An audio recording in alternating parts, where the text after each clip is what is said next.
Vieme, že u športovcov je 20% vyšší výskyt poruch príjmu potravy oproti nešportovcom. Ale odhaliť problematický vzťah športovca k jedlu alebo nedostatočný energetický príjem nebýva ľahké.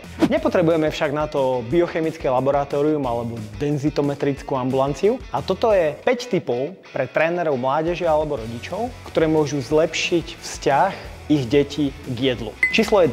Organizovať tímové aktivity spojené s jedlom. Spoločné jedenie utužuje kolektív a navyše pomáha odhaliť prípadne podozrivé správanie alebo vynechávanie konkrétnych potravín. 2. Zvyšovanie výkonnosti bez dietnej kultúry, ale s ťažiskom na všetky faktory úspechu, nie len telesné zloženie. Číslo 3. Nepolarizovať potraviny na dobré a zlé, pretože aj zlé cukríky môžu byť ideálne jedlo a zdravá zelenina pred pretekom môže všetko pokaziť. Nehodnotiť verejne telesné zloženie zverencov.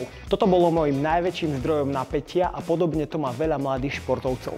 Čo tak zamerať sa v prvom rade na budovanie správnych návykov? A 5. Ak športovec prejaví záujem o zmenu stravovania, osloviť poradcu so skúsenosťami v športe. Napíš do komentára, čo bolo pre teba najužitočnejšie a pre viac tipov sleduj tento profil.